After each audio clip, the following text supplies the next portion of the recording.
Welcome to Parker's MMA Show. If you want to learn about all things going down in the fight world, you've come to the right place. Each episode, your host Parker Keane will take a deeper dive into the always entertaining world of sanctioned fist fighting. Now here's your host, Parker Keane. Billy, we're back. What's up, dude? We're back. It's a Suga Sean fight week. Got my gloves ready to rock. What's going on? What's new? Hey, man, I think, now is as good a time as ever to bring up my boy Genki Sudo. Hashtag we are all one. That guy was ahead of his time, man. Absolutely love that. I think it's more relevant today than ever. True that. Everyone be nice to each other. Love each other. Just be better people.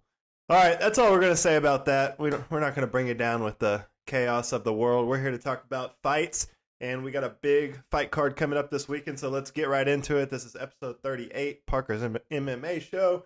Co-host Billy Nayden across from me.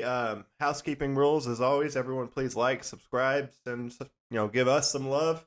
When you're giving the rest of the world some love, give Parker's MMA some love.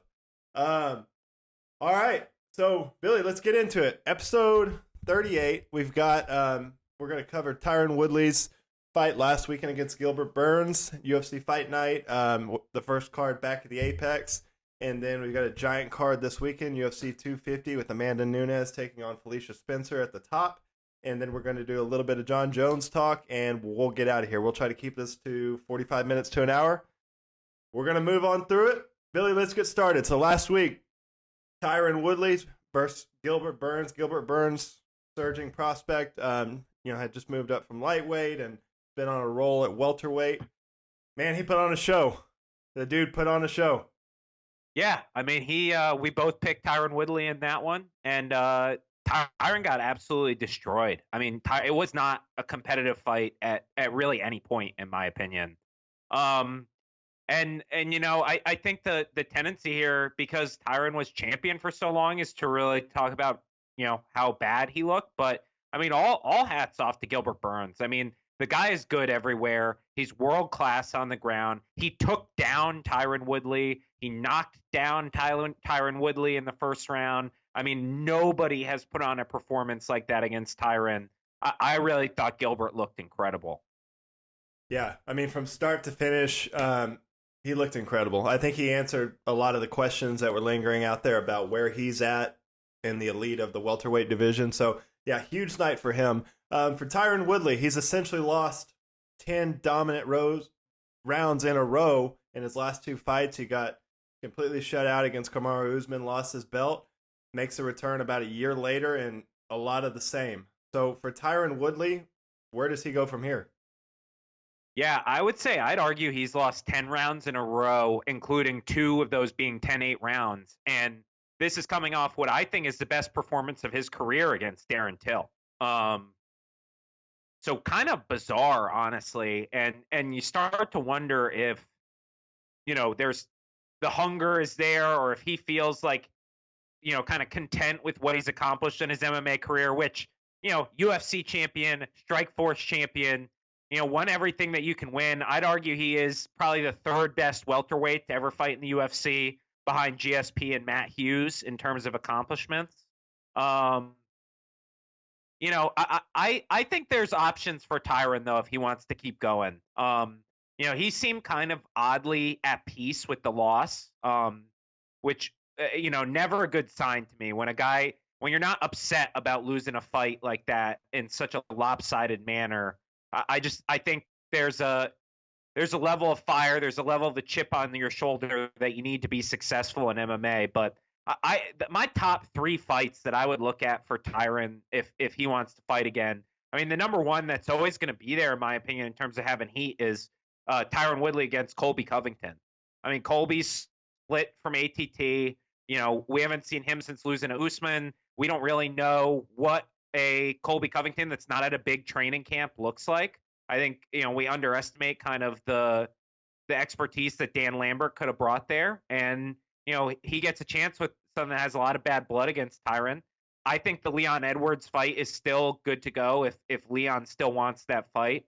I still think Leon could really build his name off a Tyron Woodley win, or Woodley could get right back on track.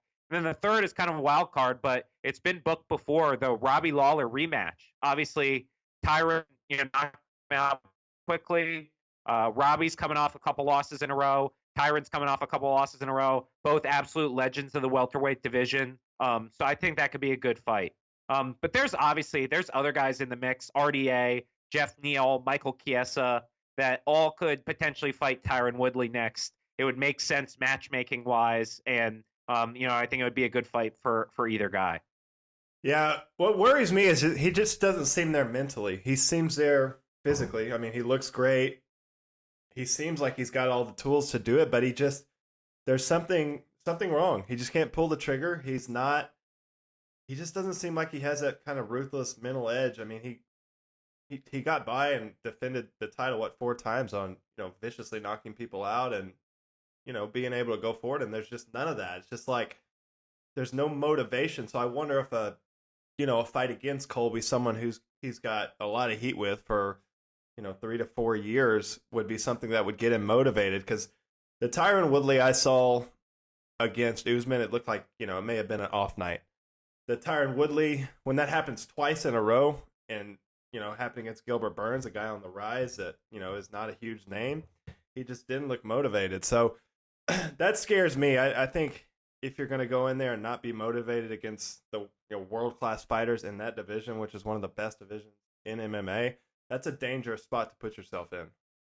So for me, I agree with you that something mentally appears kind of off, right? Like it doesn't look like the same Tyron Woodley mentally, whereas like it does look like the same Tyron Woodley physically. Yeah, he looks great. And when he explodes, in those small moments he explodes, he looks so dangerous. But there was just too little of it. There was like zero aggression.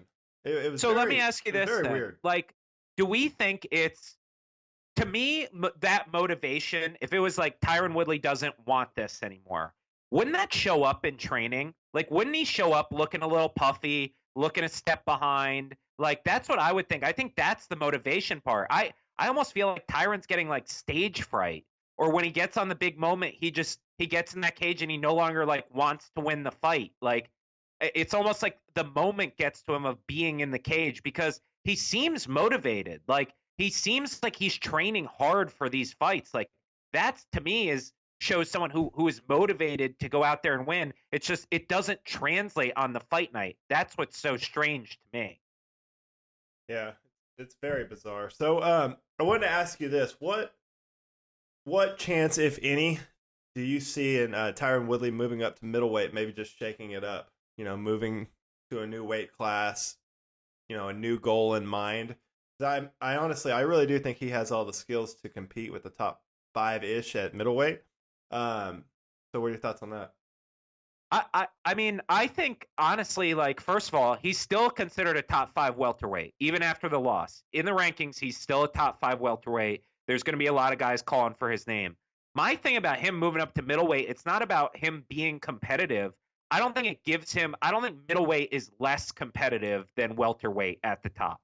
I think middleweight is just as crowded with guys because he would have to basically take a step down. He would have to fight, Chris Weidman, Jack Hermanson, those kind of guys. And you still have Whitaker and Cannonier and Gastelum who would be above you, who, you're looking at being, even if you win your first fight at middleweight, you're what, 6th or 7th? I mean, they're not going to give him, one fight at middleweight and then the title shot. Right. So I think he's 2 fights. If he won 2 in a row against top guys at welterweight, I think he could still get a title shot at welterweight. And I think it's even more fights he would have to fight at middleweight. So I just don't see the advantage there of him going up. Though I agree with you that he would be competitive. I mean, he's a big welterweight. He's just not tall. Yeah, no, it is bizarre. But as bad and as lackluster of a performance as T Wood put on, I totally agree with you. I think it was also a case of Gilbert Burns looked incredible. The dude, he does everything well. His striking has gotten unbelievable. Man, he does everything well. He's going to be a very, very big problem because no one in that division wants to take him down. His jiu-jitsu credentials are probably the best in the UFC right now, maybe outside of Damian Maia. So it's not like you want to take this guy down. I think Burns has better jiu-jitsu credentials. Like his resume is, I think, better than Damian Maia's is actually. Yeah, and I mean, it seems like ever since he got, how long has he been with Henry Hooft? I heard a lot made about that. Just the evolution that his striking game has taken on, because that dude, he's a dangerous fighter. If you look at the how top about his five, striking defense, Parker? Yeah. Like, how many times during that fight did we watch Tyron Woodley try and throw one of his patented right-hand bombs that he lands? Tyron Woodley lands that punch in every fight. In every fight he's ever had, he's landed that punch. And Gilbert Burns made him miss over and over and over again. Tyron missed with that right hand a dozen times in that fight because Gilbert Burns was able to manage that distance so well. And he was hitting Tyron no problem. Yeah, so I guess Gilbert Burns steps in as the number one contender behind Usman now. So my point is, I mean, you look at the top five, you've got Woodley, who he just dominated, Leon Edwards, who, I think their striking's even, George Masvidal, striking's relatively even, Colby, his striking's even with. That's where I disagree. I think Masvidal is a world's better striker than... Okay, so I'll give you Masvidal, but you look at Leon Edwards, Colby Covington, Usman, I think Gilbert Burns is a better striker than all of those guys. And no one wants to take him down. You go to the ground with that dude, you're going to get finished. So this guy's dangerous. He's not a huge name yet, but he's very, very dangerous. Creeping into that top five. Here's what's going to end up happening with him. Like, I actually think this helps Masvidal because you know who sure as hell does not want to fight Gilbert Burns? Kamaru Usman. Yeah. And they've got the thing. Yeah, they're teammates as well. But I don't think he wants that fight after seeing what he just did to Woodley. And Gilbert Burns being respectful about it in the post-fight interview, but if he's saying, like, I want Kamaru Usman, I like the guy, he's a good guy, but I want his belt, Gilbert Burns knows what happens in the gym when they spar. He knows what happens. They both know what happens. Like, he's not calling for that fight like that. He's not saying, like, look, we had our back and forth, blah, blah, blah, blah, blah. He's saying, like, no, like, I know I'm going to take this guy's belt. I know I can beat him. They've had those moments. It's like, like Bisping knew he could beat Rockhold because they had sparred before. And he knew he was better than him. He knew the tells. Like, right. That's how I feel about Gilbert Burns and Kamaru Usman. Like, I would be so worried. I signed the Jorge Masvidal title fight tomorrow and hope that the UFC forces Gilbert to fight Leon Edwards in hopes that I get him out of the way if I'm Usman. Yeah, Gilbert Burns, if he gets one more fight before the year's over, I don't see how you can't make a case for him being the fighter of the year. He's fought twice during the pandemic. He's basically shot his way through the welterweight rankings, dominated a former champion. If he gets one more win against Leon Edwards or Colby, I mean, that dude's on pace for being fighter of the year in the whole company. So, very, very impressive. That leads me into my next question. Well, what do you think, how does this play into the matchmaking at welterweight for the next 3 to 4 months? Yeah, so here's how I would match it up if I was the UFC. I book Masvidal Usman tomorrow. The fact that this has taken so long is absurd. I think Abe Kawa tweeted yesterday underneath Jorge Masvidal saying it shouldn't be this hard to get a deal done. Abe Kawa kind of insinuated that Ali, Abdelaziz, and Kamaru Usman are the ones who are, holding it up and asking for more money. But that fight needs to be booked. Masvidal deserves the title shot. They have real heat there. It needs to be booked. I would do Leon Edwards against Gilbert Burns. I think it's a fascinating fight. I think it's two really well-balanced fighters, two guys who are on rolls, who are, their names don't carry a ton of value right now, but, I really like that fight. And then I book Woodley against Colby Covington, and I just let these guys kind of ride it out. And, if it's 3 losses in a row for Tyron, then, I think he starts thinking about retirement, to be honest. And, if Colby loses, nobody's going to be upset, especially not the Tyron fans out there. Yeah, and Gilbert Burns, I mean, he could turn around in September and fight. He could even fight International Fight Week. So you could make a huge fight card with him and Edwards. And then I agree. I think we're going to see Masvidal Usman booked in the next week or so. I heard Masvidal on Ariel's show basically saying that, yeah, Usman's trying to command ridiculous money that he doesn't deserve. I think out of 2019, the Nate and Jorge Masvidal pay-per-view was the highest selling one. The Colby and Usman one was one of the lowest ones. So just some money there. You know, you got to be realistic with what you can command. But I think they'll get that worked out. So, all right. What do we got next? Let's move on to the rest of the card. It was some fun fights. There was, a lot of kind of no-name, up-and-coming guys that, a lot of people haven't heard about. But we had a lot of fun fights. I like that. A lot of finishes. Yeah, a lot of finishes. And I think we're going to see a lot more of that with the 25-foot cage. And I think people are they know a lot of eyes are on it. They're going to be going for it. And that 25-foot cage makes a huge difference in the action, I think, in the fight. So, it rocks, though. I love watching the 25-foot cage. Oh, it's awesome. So some of my standouts I listed, I had D-Rod, Daniel Rodriguez. That dude's fun to watch. Every one of his fights in the UFC has been super fun to watch. He trains with Cowboy and Joe Schilling, lives at the BMF Ranch. That dude's someone to watch out for anytime he's fighting. Definitely tune in. Very snappy kick. Yes, Chris Gutierrez. That was one of the worst leg kick beatings I've ever seen in my life. That was brutal. That was up there with Jose Aldo, Uriah Faber. That's one of the worst ones that I've ever seen. Mackenzie Dern looked incredible. In her return, she looked sharp. She's very aggressive, and when that fight hits the ground, she's getting a finish. So hey, I think watch out for that leg lock game coming to MMA. This is now two weeks in a row. We had a leg lock or a foot lock or an ankle lock. Thiago Moises last week got Michael Johnson with the straight ankle, and Mackenzie Dern's out here snapping ACLs.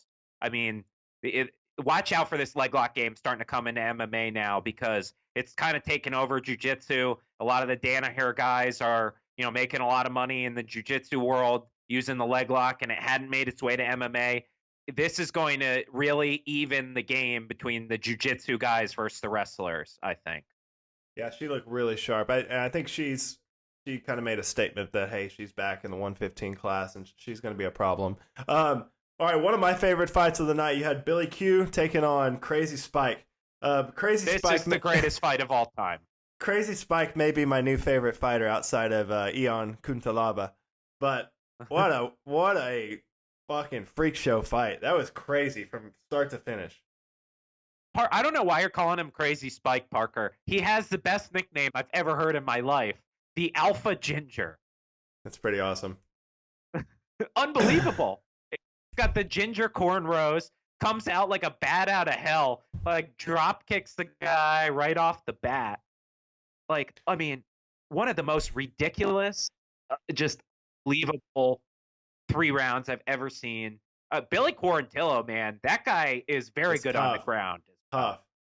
He looks like like he just won a science fair or something. That dude he looks like a straight up dork, but he looks like tough. a Red Lobster waiter. Yes, he was taking a beating, and he just kept coming forward, and he's tough. That was a great fight.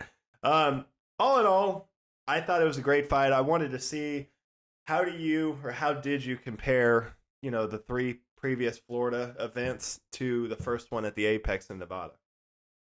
I thought it was much better in Nevada. I think the UFC, first of all, actually followed its own coronavirus protocols, right? We didn't have in-cage interviews. Everyone was distanced.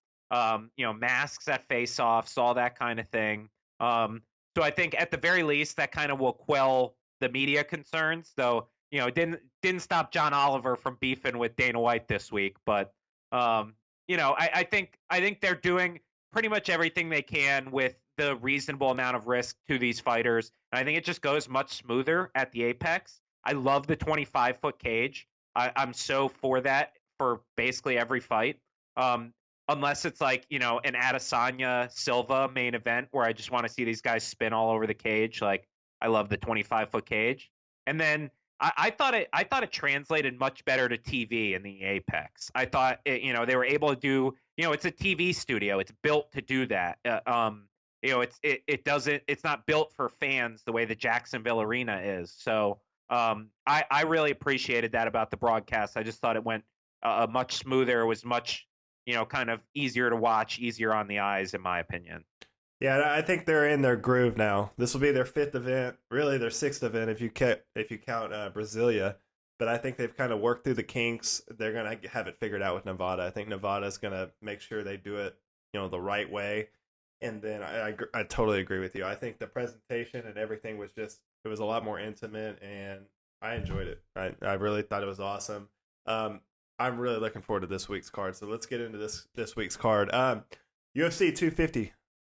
Las Vegas going down this weekend. Main event, we've got women's featherweight champion Amanda Nunes taking on Felicia Spencer. We've got in the co-main event Rafaela Sansao taking on Cody Garbrandt, he's on a 3-fight losing streak. Really, really needs a win here. And then we've got Aljamain Sterling versus Cory Sandhagen, which to me is a people's main event. This is a great fight. This is probably the fight I'm looking forward to the most. At welterweight, you've got a fun fight. Neil Magny taking on Anthony Rocco Martin. That should be a freaking banger. Both of those guys fight at a very high pace. Very, very tough guys, very skilled guys.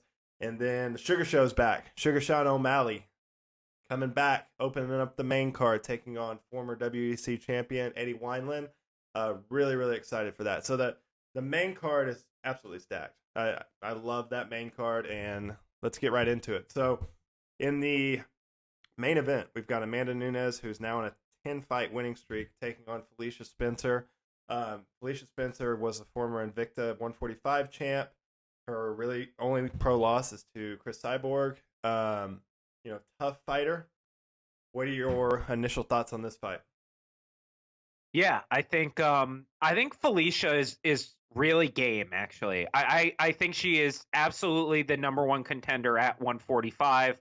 This is not like if you remember when they first started the division, with Cyborg, it seemed like they would kind of like pluck these women off the street, like who's willing to fight Chris Cyborg.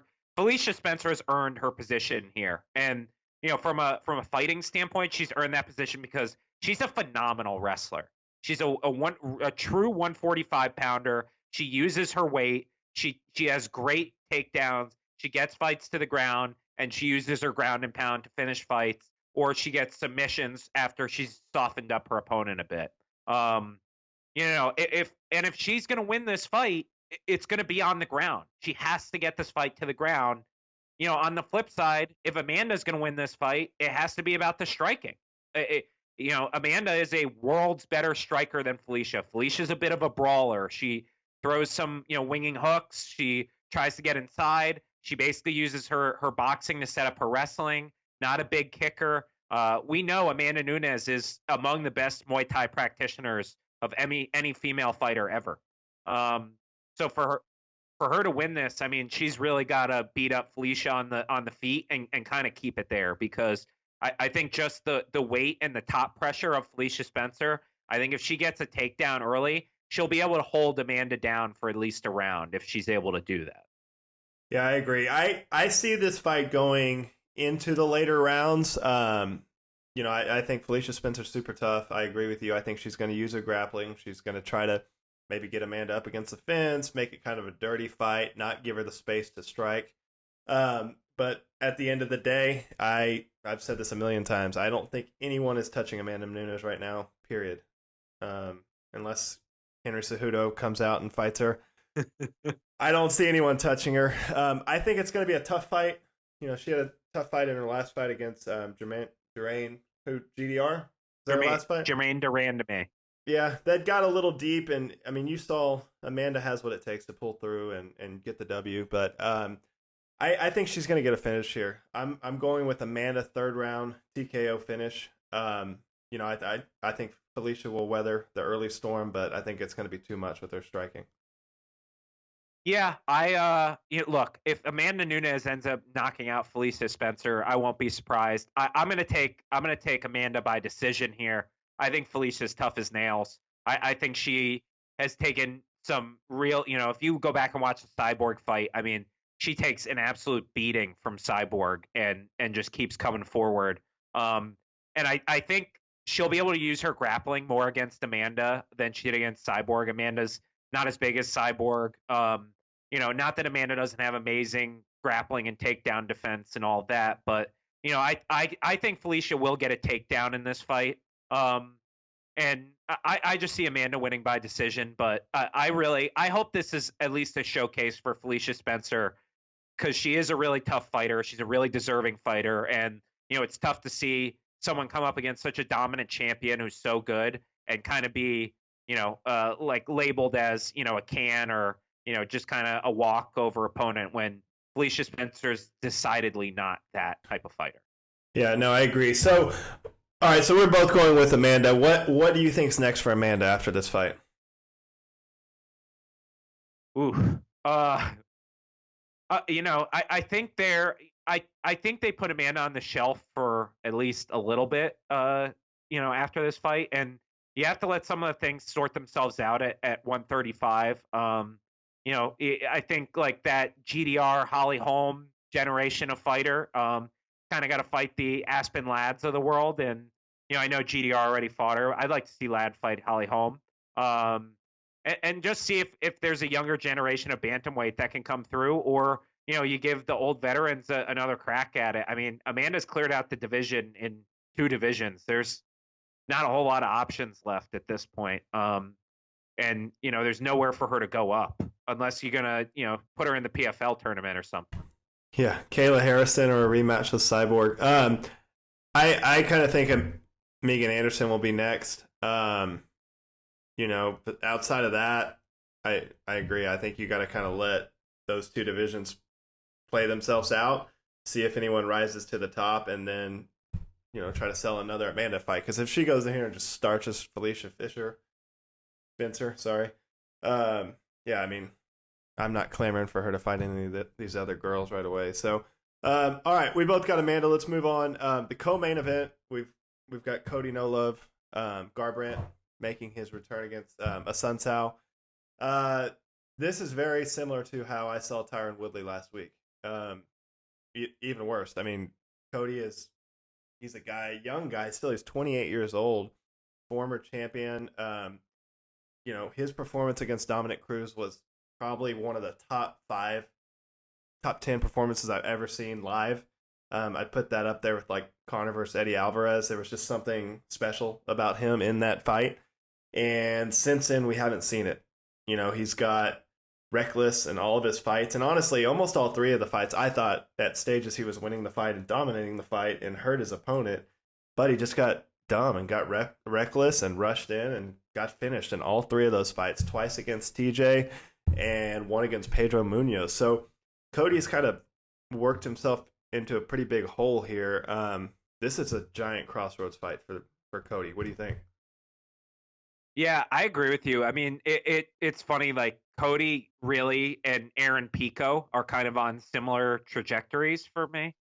Cody Garbrandt, to me, I mean, when he won that title against Dominic Cruz in 2016, I agree with you. Like, that is one of the best performances I've ever seen in an MMA cage. And his rise, I remember watching him on fight nights coming up, like, knocking dudes out in under 30 seconds over and over and over again. I mean, his fight with Thomas Almeida, if you want to get hyped up for this weekend, go watch that fight. Especially the way that those 2 were just knocking everybody out, and it was thought to be this super violent fight, and then Cody just comes in and puts him to sleep. I think he's got the best boxing of anyone in the UFC. I think he's got all the natural talent in the world. He has great takedown defense. Like you said, he was winning. I would argue he was winning the first TJ fight and the Pedro Munoz fight right up until the moment he got knocked out. Right. I was there live for the first TJ fight, and in that first round he was fucking TJ up, and then he got clipped. And when he gets clipped, his game plan kind of goes out the window, and he gets a little reckless. And you can't afford to do that against the most elite fighters in the world, or you're going to go to sleep. I don't care who you are. So that's kind of, with Cody, for me, it's all mental. It's just mental. It's got all everything. Mental. Yeah. And I mean, this guy, look, he is tough as nails. This is a guy who's like, 5'8", 135 pounds. He played middle linebacker at a large high school in Ohio and had over 100 tackles his senior season of high school, playing like real Ohio high school football at 5'8", 135 pounds. Like, This guy's tough as nails. I mean, he just is. Like, and he's like you said, he's got everything from an athletic perspective. And I really think that this is a guy who he could get knocked out 10 times in a row. And based off of that rise to that cruise performance, I will never give up on Cody Garbrandt as a fighter because I just think he's that naturally talented. He's that good when he's not, being reckless. Yeah. No, that's the biggest thing I'm going to be looking for. Just how is he mentally? And I think this is a fighter in particular that not having a crowd may benefit because maybe he'll be able to keep that cool, just that calm, collected air about him. 'Cause I think he is a guy that he gets in there, he gets clipped or he clips the guy and he just wants to brawl. And I think he feeds off that energy. He likes to hear the roar of the crowd. And if that's not there, maybe, he can clear his head, just stick to the game plan and do what he needs to do to get a win. Because that's what he needs here. He needs a win, bottom line. So tell us a little bit about Sun Sao.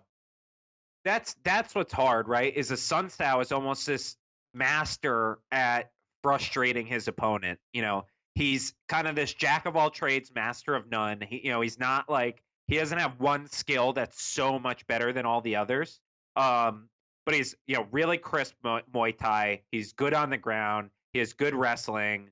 He has great movement. Like he's always he's great at fighting off his back foot. That's what he's so good at as a fighter, and that's so frustrating when you're swinging and missing, and he's kind of peppering you with these 1-2 shots, and then comes with a high kick, and before you know it, you're getting outstruck and you're losing a lopsided decision. I mean, that's the kind of fighter Rafael Sun Sao is. So, I mean, Cody's naturally going to push the pace, but he needs to make sure he's landing when he's pushing that pace. That's going to be the key for me to watch is a Sun Sao able to make Garbrandt miss? Is he able to wear him out? Is he able to frustrate him? Because, if you just put these guys' feet in cement and let them slug it out, Cody Garbrandt's going to win.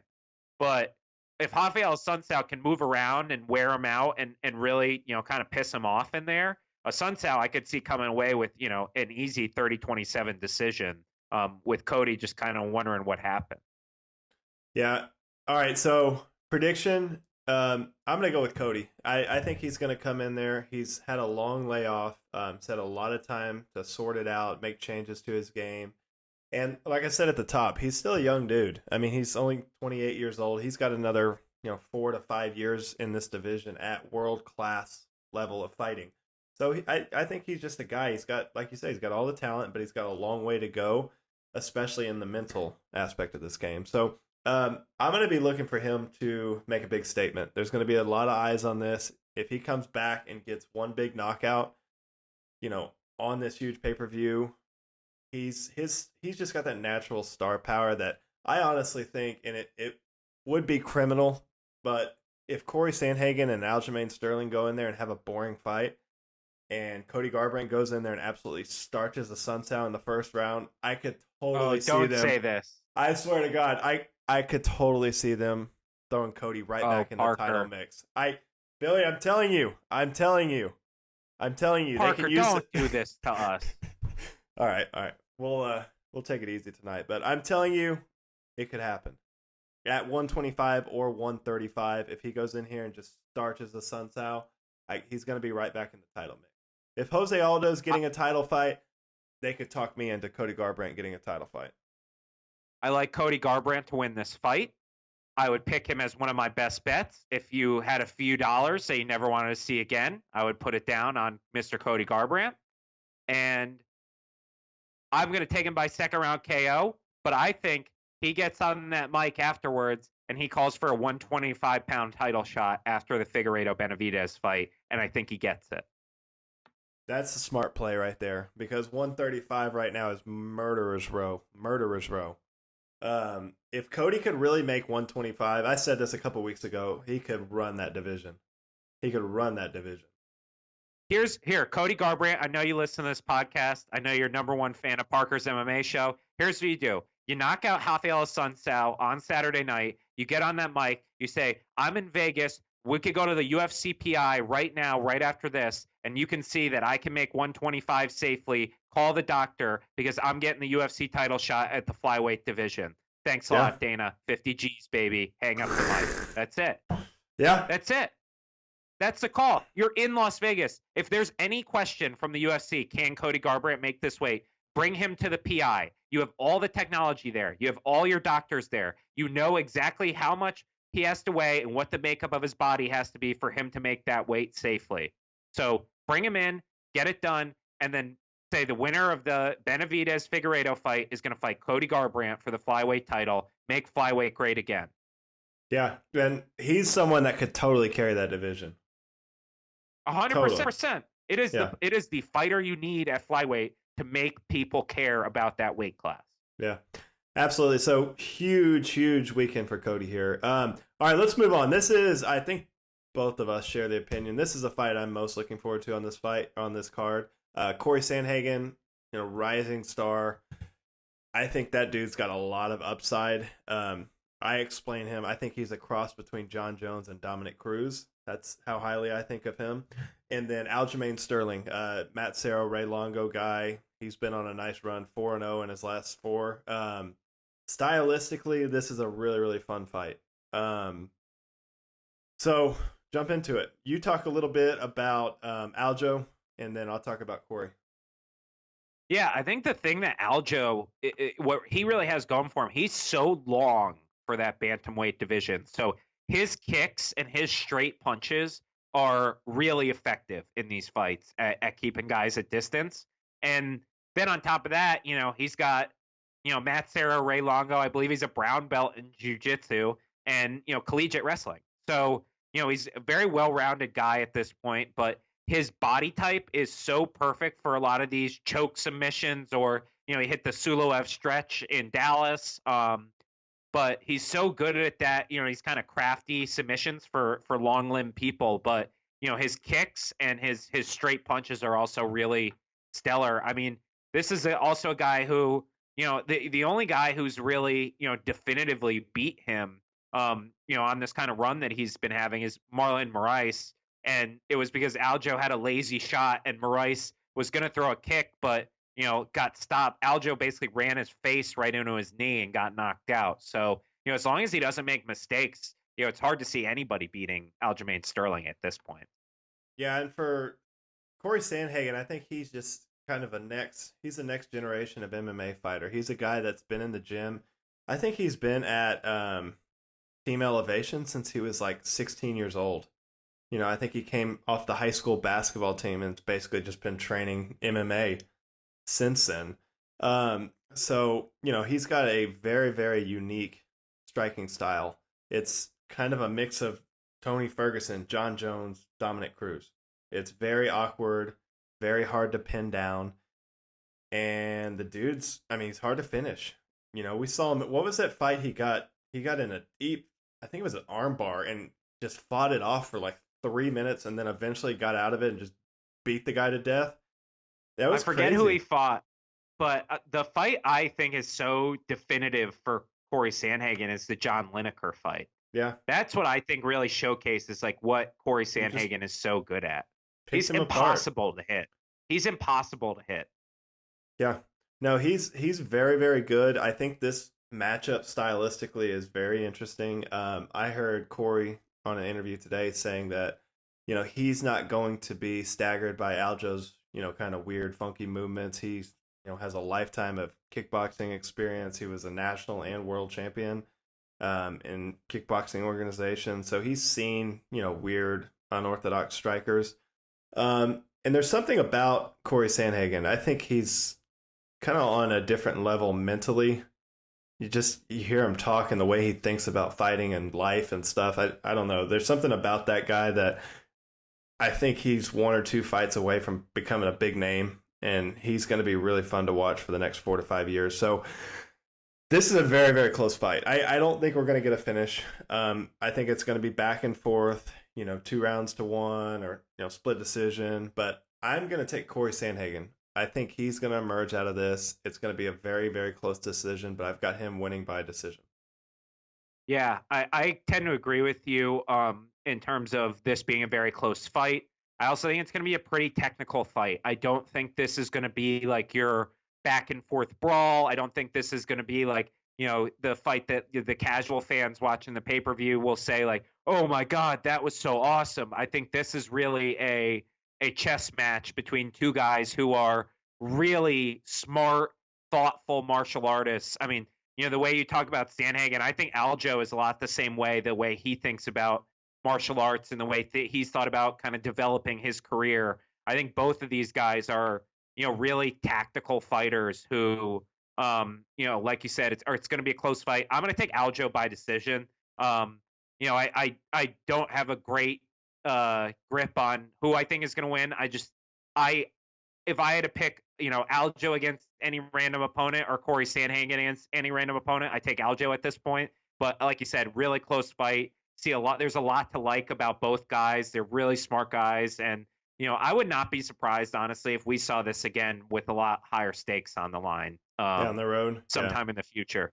Yeah. So I heard Cory Sandhagen on Ariel's show today say that he was told whoever wins this fight gets the winner of Aldo versus Peter Yan. So, hopefully that works out, but we've seen crazier shit. So, all right, let's move on. One of our favorite fighters of the show, Suga Sean, making his return this week with crazy hair. I don't know what the hell is going on with his hair. Oh, that's unbelievable. The rainbow afro? Yeah, I don't know what's going on there. That's amazing. I hope it turns into rainbow cornrows by Saturday. It definitely will. For sure will. Anyway, Suga Sean pulling probably his biggest name to date, taking on former WEC champ Eddie Wineland. This has got the makings to be a fun fight. I think Eddie Wineland's kind of a come forward, similar to Cody Garbrandt, honestly. He kind of has that same style, kind of bite his mouthpiece, come forward, and he's in a lot of fun fights. For me, I think this is obviously the biggest test that Suga Sean's had so far, but everything that we've seen, I mean, from fight to fight, the dude just gets better, more confident. He's got a calm about him, kind of like Cory Sandhagen. I think there's just something, he's on another level than these guys right now. Yes, he's high. They're both high, Parker, the whole time. They're all stoned. They're very stoned. Anyway, so no, I don't know. But for Suga Sean, I think he thrives. His movement, his striking is unbelievable. He's very hard to hit. His last fight was very impressive. He was very, very hard to hit. He seemed to control the range of the fight, control the pace of the fight the whole time. And if you miss against Suga Sean, he's going to make you pay. And his finishing instincts are unbelievable. When he gets you hurt, he's going to put you away. So, yeah, that's kind of what I think about Suga Sean. Tell us a little bit, your thoughts on him, and what do you think about Eddie? I feel like they're putting Eddie out to pasture a little bit. Yeah. I mean, Eddie Wineland has been in this game a long time. He's obviously a name that, older fans of the sport will know, hardcore fans will know. And I don't see the route to victory for him. I mean, like you said, he's kind of a bite the mouthpiece fighter. I think, in his last fight, we saw a little bit more of that defensive footwork. We saw a little bit more of him, being a little bit more of a chess master, not taking as much damage. But, is there any scenario where Eddie Wineland moves forward, bites his mouthpiece, and tries to brawl with Sean O Malley and doesn't get knocked out? I don't think so. I don't think so. Yeah, so he's got to stick and move. And, that's so hard to do against Sean. I mean, the thing that impressed me against Jose Quinones for Sean O'Malley is the speed. I mean, the just, these spinning kicks that come out of nowhere, these elbows and hooks and power punches that come out of nowhere that have no tell. I just don't see how Eddie Wineland is going to kind of crack that code. And, I think, if he's to win, you have to make O'Malley miss. You have to be able to stick and move. I don't know how he does that against someone who's so long like Sean O'Malley. I think Eddie also has to walk him down and make the fight a brawl, and I don't think Suga Sean's going to engage in a brawl. I think he's a lot smarter than that. He's going to keep his distance, and I just see him picking Eddie Wineland apart, honestly. I mean, it almost reminds me at this point of, he's not as decorated in kickboxing, but I mean, Sean O'Malley's a bit like Israel Adesanya, where it's like, Yeah, he's got to a me, similar style. if anyone's going to beat, if anyone's going to beat Izzy in the UFC, it was going to be early, because now he's added years of wrestling to his, decades of kickboxing. Sean is doing the same thing. Every fight that goes by, every camp that goes by, that guy's getting better and better at jiu-jitsu and groundwork and wrestling to complement his unbelievable striking. And Well, if keep you in don't, mind, he had 2 years off, like basically 2 years off to just get better, and that's all he's been doing. I don't see Eddie Wineland as the guy to beat him. No. Just this version of Sean O'Malley. I think we're too far gone, where Eddie's on the decline and Sean is on the rise.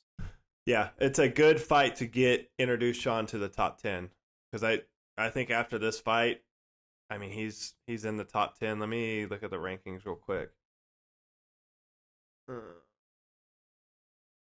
Yeah, because I think it's nothing but big fights after this for.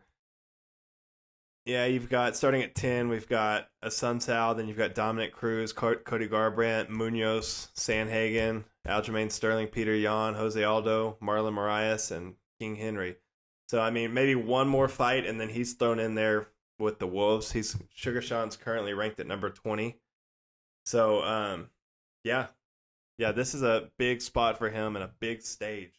This is Suga Sean's, just like Cody Garbrandt. He's a natural born star, and if he goes in there and starches Eddie Wineland to open up the main event of this gigantic pay-per-view, that's going to be huge for him and his career.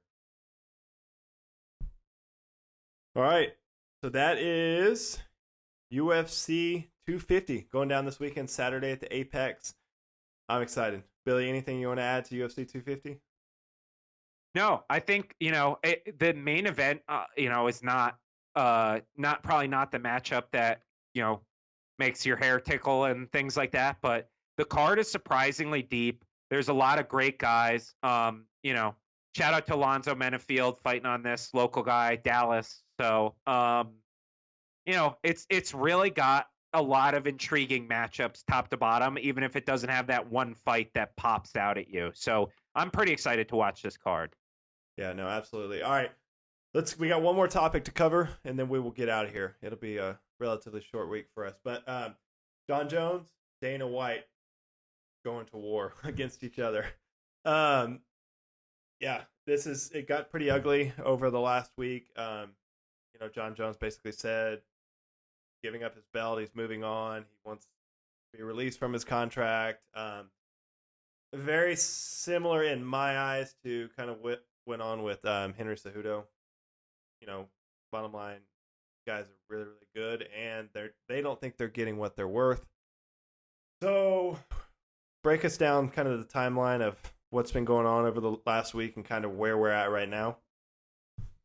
Yeah, so last week we covered this in depth, but Jon Jones and Francis Ngannou kind of go at it on Twitter, and they want to book the fight. And, Dana keeps saying, they don't really want that. This fight's not going to happen, this, that, and the other thing. And the media is bugging him and saying, we all want this fight. Why is it not going to happen? Everyone wants that fight. Everyone, the world. Yeah, so Dana basically comes out and says, Jon Jones asked for an absurd amount of money, and that's why we're not booking this fight.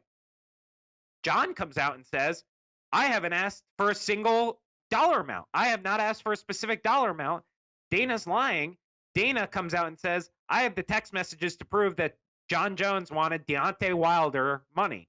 Jon then goes on a tirade that he never asked for that. If you're going to lie about me, just release me. You already said I'm the greatest. I'm sure there's a promoter out there who would be willing to pay me. Just let me out. Regardless of who you believe or who you care, who you like or whatever. I think the bottom line is, like, most promoters don't fight with the greatest of all time in their sport who they promote, Parker. It's just not a thing that happens. Like, point blank period. Like, you don't see, Roger Goodell does not openly come after, like, Tom Brady. He doesn't come out and say Tom Brady, is asking for too much money. Adam Silver doesn't say that about LeBron. It's like, we go back to this like 2002 mindset of, you guys are lucky to make any money at all. Like, this sport has billionaire owners. This sport makes hundreds of millions of dollars in revenue. It's on ESPN, for God's sakes. Like, we're past those days. Like, this idea of like, he's asking for too much money. He wants to be paid like a boxer, blah, blah, blah, blah, blah. I mean, it's ridiculous. Yeah. No, I totally agree. I think the UFC's in a bad spot right now because to make gigantic fights like that, they don't have any gate for the foreseeable future. So the gate is 12% of the UFC's revenue. 12%. Yeah, but that's a lot when you've got to put on Conor McGregor fights. Like, you've got to budget somehow for paying Conor McGregor $30-40 million a year. They can't get that lift or something close to it from the increased pay-per-view sales, the increased merch sales. They have a whole Fight Island section of the UFC store for an island where nobody knows where it is. We've never had fights there. It's just Dana like talking about this like, mythic Fight Island. They're selling $35 t-shirts in the UFC store. And you're telling me that they're hurting for money because they don't have tickets in the arena? That's going to be that's Dana's excuse for sure. He's going to use that as an excuse. What do you think John asked for, and what do you think is fair? What will make him walk into that cage against Francis Ngannou at heavyweight? I think John said he wanted to make more money, and Dana said you make enough money. I think Dana is genuinely, as much as like the MMA world really wants to see John Jones against Francis Ngannou, the sports world is not really talking about it. The people who talk about when Conor McGregor fought Cowboy, the people who used to talk about when Ronda Rousey fought, who talk about John Jones against Daniel Cormier, they're not asking me personally about Francis Ngannou and John Jones. So if I'm Dana, I'm sitting there thinking to myself, if I guarantee this guy a certain amount of money, like, I'm nervous I'm not going to get it back in pay-per-views. That's what he's nervous about. And I don't know what John asked for. I don't know what John wants. I know he said he makes about $5 million a fight. I don't think he could command $30 million the way Deontay Wilder could for the way that the Wilder Fury pay-per-view sold, and the revenue share in boxing doesn't work the same as MMA. But, to ask for a raise to go fight Francis Ngannou instead of a guy like Dominic Reyes or Thiago Santos, I mean, I don't think that's outrageous. No, I think John's in line. I think they're going to have to pay him more, maybe $10 to $12 million to get that fight. Because, I mean, for John, it is a huge risk. I mean, the guy's undefeated 10 years. I think he's unarguably the best fighter of all time. I think he's the GOAT. I think he's the man. And to kind of put it all on the line to go fight this, just boogeyman that's been haunting the heavyweight division for the last 3 years, that's a lot to put on the line, and I think you want to be paid for that, paid accordingly. He's not going to get Deontay Wilder money. I think Deontay Wilder made $30 million last year. The stat that I saw said John Jones has made 7. Does that sound right or no? That sounds right in terms of purses. Yeah. So explain a little bit how is the boxing pay structure different than the MMA pay structure, briefly? I mean, just from, very simply, this is a huge sweeping generalization. Don't come after me and kill me and say, well, in this situation, blah, blah, blah, we don't fucking care. Like, I'm going to explain it to you simply. The boxing pay structure is really congregated at the top with the main event. The main event often makes many multiples more than every other fight on the card combined. It is much more congregated at the top with boxers. If you look at a mid-card UFC fighter is going to make a lot more than the mid-card guy on the biggest boxing pay-per-views, the biggest ones. Like, I think I remember there was a guy on the Mayweather-McGregor pay-per-view who made $2,000 to fight on that card. That's unbelievable. Well, I was looking at the numbers. So last year in boxing alone, Canelo Alvarez made $94 million. Anthony Joshua, $55 million. And Deontay Wilder, $30. So that's their top 3 earners. The reason this happens is because The UFC also acts as its own sanctioning body in terms of who is the champion. The UFC is both the promoter and the person who determines who the champion is. In boxing, you have 4 independent organizations who determine who the champion is, and then you have a separate promoter who is in charge of your fights. That promoter on your behalf negotiates a purse bid for each individual fight. So in boxing, rather than have like a set schedule of arenas they're going to visit or events they're going to put on like the UFC does, boxing negotiates with arenas and negotiates with networks in order to get the best possible price for their fighter. It's a totally different model, and what we sacrifice with boxing is we often, especially in the mid-card, your up-and-coming fighters, we do not get to see fighters fight in the fights that we want to see, that are competitive, that are equivalent guys, really until a belt is on the line. And that is the struggle with boxing. Whereas in the UFC, because UFC controls everything and basically has a monopoly over MMA, we get good fights on the middle card, on the prelims of all these cards. Mm-hmm.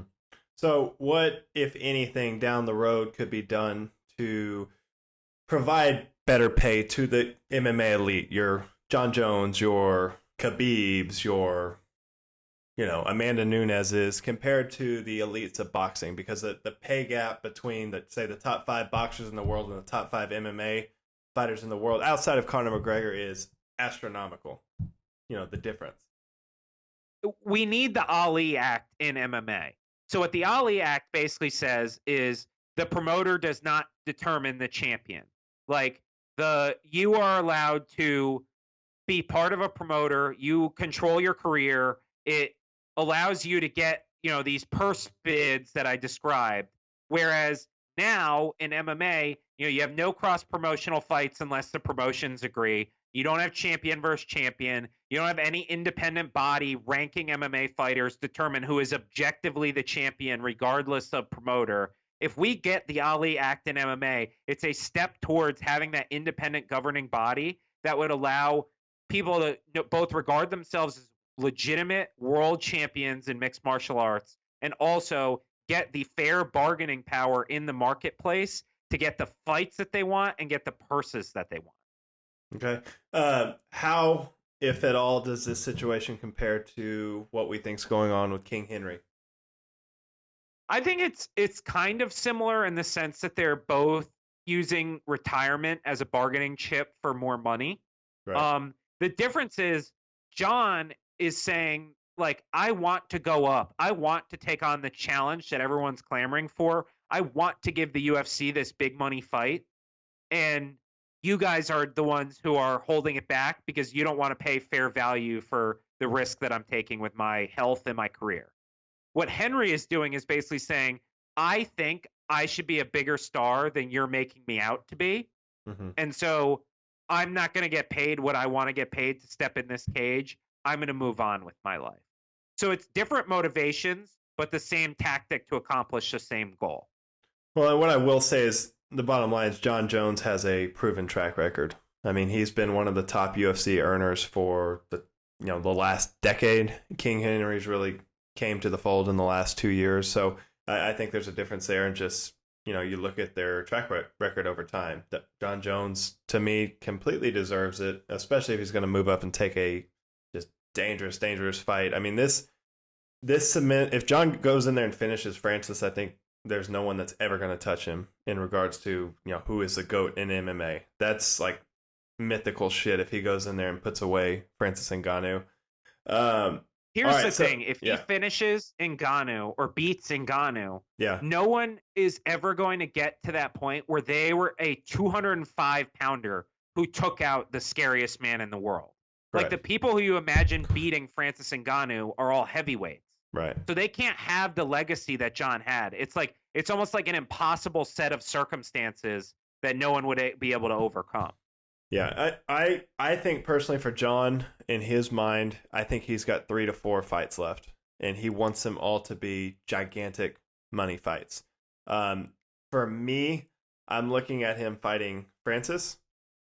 Then I think he gets the winner of DC versus Stipe. Then I think he takes a super fight with Israel Adesanya. And maybe one more fight to get his belt back at 205 if he ends up having to give that belt away. And maybe that belt is for him in Israel, the 205 championship. That's really the 4 fights I see for him. I don't see him really getting up for a Jan Blachowicz, Don Reyes, a Thiago Santos, a Glover Teixeira. I just don't. Those aren't big money fights. I think John's at a spot in his career. We've talked about it. We beat it to death, but the dude has beat 3 generations of elite light heavyweight fighters, convincingly. And I think he feels like he needs to cash out. He's lost a lot of money over his career. A lot of it, is his fault.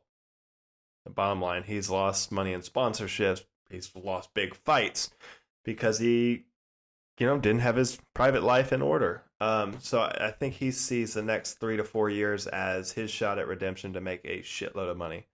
And I think the UFC and him will work something out. And I still retain, I think Francis is next. I think they've got to keep Francis busy. And outside of a fight, with Conor McGregor or Khabib, I think that's probably the biggest fight the UFC can make. I think that's a bigger fight than your heavyweight title with DC and Stipe. So yeah, that's where I'm at on all that. I'm going to ask you, what do you think is next for the light heavyweight division? Oh, I was going to say, I think John is going to pull a GSP. I would not be surprised. I don't. Unless Dana comes with more money, I would not be surprised if John walked away for a little bit, relinquished the title, and then came back later and fought at heavyweight, maybe against Francis. I don't think so, because I think if you get John Jones out of fighting, his life's going to become turmoil. He's not all there between he's gonna his ears. It's going to be Mike Tyson shooting his gun. It's going to be outlaw shit. You're going to see a lot of outlaw shit from John Jones, because I think he's got to have that structure in his life. If not, he's going to do some wild shit. So I think we have 4 to 5 more years of John Jones being the best fighter in the world. I don't think he walks away right now. Between him and Henry Cejudo, who do you feel more confident about fighting again? John Jones. Yeah, me too. Okay, so what's next for the light heavyweight division? It's obviously kind of in limbo right now until we figure out what's going on with John Jones. He hasn't relinquished his belt yet or given it up. But if he did, what do you see going down at light heavyweight? I think the title fight becomes kind of obvious at that point. I do Jan Blachowicz against Dom Reyes for the UFC light heavyweight title. I know you like this fight as well. Thiago Santos against Glover Teixeira. I think it's a perfect fight. Yeah. And I like your idea of Anthony Smith against Corey Anderson. I think we talked about that one last week. I like that, whether John gives up his belt or not. So right. I'm totally on board with how you've diagrammed out the lightweight division here, or light heavyweight division. We're on the same page a lot this week, Billy. We're rolling. All right, guys. That's an hour. Billy, we stuck to an hour. Very, very professional of us again for the second week in a row. Everyone, thank you for tuning in. We'll do another segment later on this week. We're going to be introducing a new segment that's going to be a little bit of a flashback in MMA history. We're going to try to do that once to twice a month. Just kind of recap old fights, talk about the significance, etc. It should be a fun segment. So we'll be back this week doing that. Then we'll be back next week to break down this card and look forward to future cards. Until then, everyone stay safe. Don't do anything crazy. Love your neighbor. Be friendly. Just keep living. Everyone keep living. Happy. Love and kindness. Love and kindness. That's my message this week. Yeah, all about love this week, baby. Can't wait for this card on Saturday, and pretty soon here we're gonna get right back to some sense of normalcy and some sense of healing, and I think take some time out of your day on Saturday, watch some fights, and forget about the turmoil in the world. The Suga Sean Show is back. Signing off, everyone. Thank you for tuning in. Like, share, subscribe, do all those cool things. Me and Billy will keep bringing the heat. All right. Until next time, everyone. Adios. See you later, Billy. Thanks for listening to Parker's MMA Show. Take a moment to rate and review on Apple Podcast or wherever you get your podcast, and visit ParkerKeane'sMMAShow.podbean.com for additional information on Parker and to stay up to date on the latest drama in the fight world. For more information and important links about today's episode, check out the show notes.